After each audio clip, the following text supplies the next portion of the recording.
to learn how to sit up. Like, she won't sit up by herself. If she's, like, laying on her bobby pillow, she'll, like, pull herself up. It looks like she's doing, like, a crunch, but she won't sit up all the way. But if you help her out, she'll sit up all the way. But whenever I try to make her sit up by herself, she's, like, no, she falls straight over. I think it's because she just wants to learn at her own pace. And, I mean, she's only 3 months old, so she is so big. Whenever she had bronchiolitis, whenever I took her back to her pediatrician, she weighed 13 pounds, and this was like 2 or 3 weeks ago. So 13 pounds, and I think she was 22 inches long, something like that.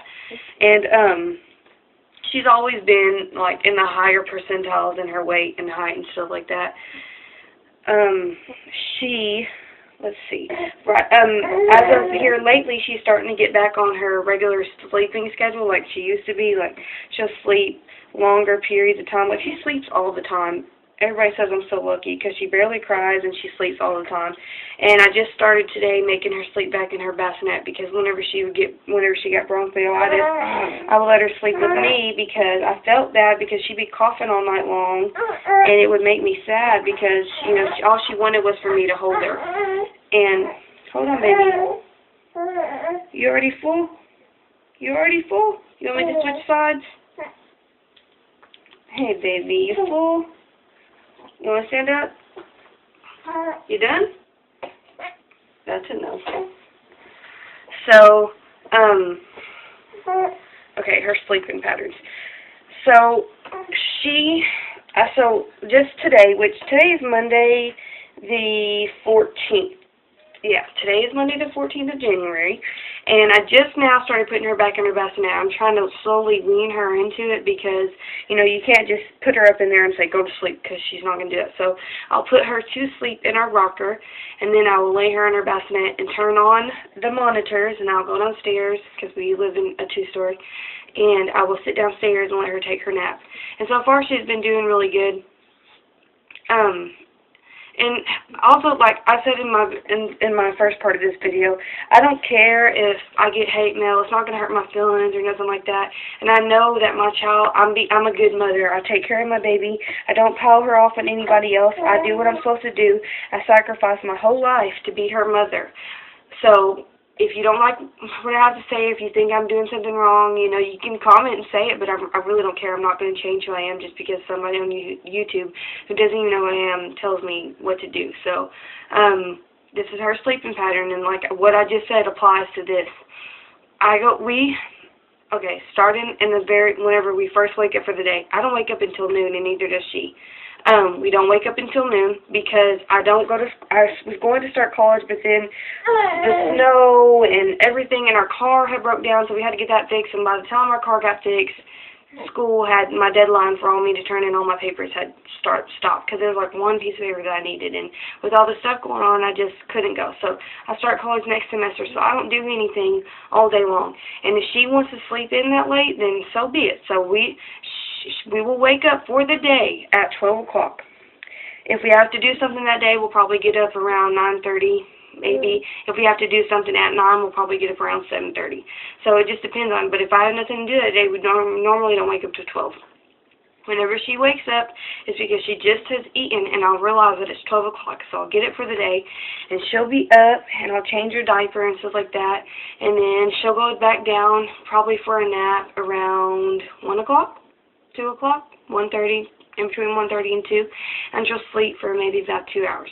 Then she'll wake up and she'll be awake for like 2 hours, and then she'll go back down for another hour and a half. Then she's awake for the rest of the night. Like, she'll be awake from like 5 o'clock till probably 10 o'clock, and then she wants to eat. Like, she'll nurse herself to sleep, and then she'll sleep for like maybe an hour, and then that's whenever I start getting ready for bed, and then I'll nurse her again when she wakes back up, and then she'll be asleep by time 11:30, 12 o'clock for the night. And I was trying to force her into a sleeping schedule because it doesn't seem right to me, but it's hard to. What are you doing? Are you done? You want to sit up? You want to sit up? You done? it's hard to force somebody who doesn't want to go into a sleeping pattern because she's not going to do, I can't say, okay, Isabella, it's time for bed, and she just listen because it's not how it works. Are you doing it or not? Here.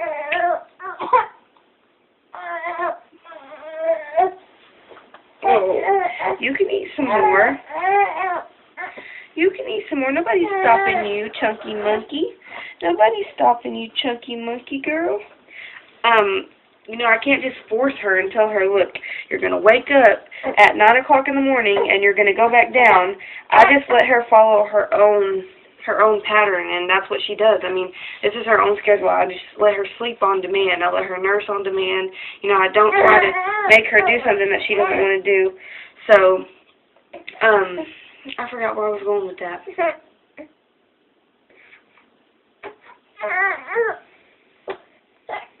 Oh, sorry. I was watching her.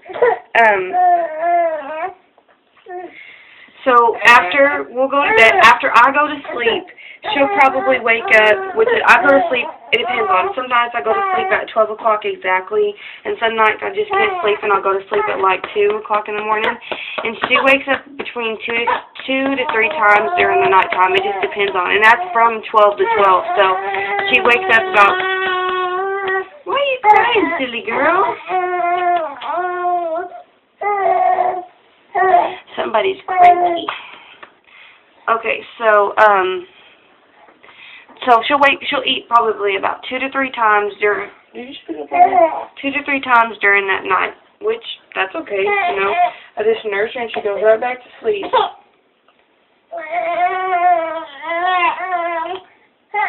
What are you doing? Here, come on. I'll rock you. Okay, so that's her sleep schedule.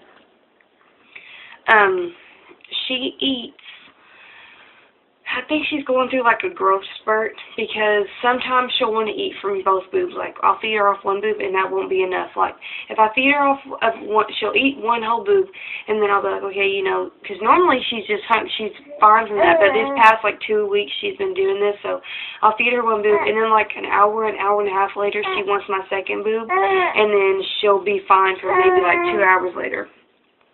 But sometimes she wants both of my boobs, and, you know, I don't sit there and I offer her whatever she wants. So she eats about every 2 to 3 hours, or if she's still hungry, she'll eat again at like an hour and 30 minutes later. She can hold up her head. She loves to stand, like, I'm surprised she's even wanting to sit down right now. She loves to stand up. I'm trying to think. What else? Oh, the bump underneath her tongue is still there. She still has blue eyes. She still has brownish, reddish hair.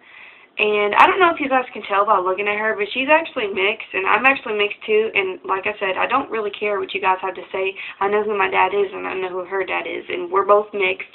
I just think my mom's genes are really strong, and I'm trying to think. What else is there to update you on? Oh, her fingernails and toenails grow so freaking fast. Like, it is unbelievable. She is overall a good baby. Like, she hardly ever cries, and she loves the little crinkly toy. I don't even know what it's called, but you can't even understand that. It makes a noise whenever you squeeze it, like crumple it up in your hand, and she loves, what are you doing? Wet, baby. And she loves that toy. And also, I think that she's starting to tease, and most people are going to say, like, don't you think it's a little too early, but she drools all the time. Like, there is not a moment whenever she's not drooling. It gets everywhere. I've been putting her in bibs because she drools so much. And,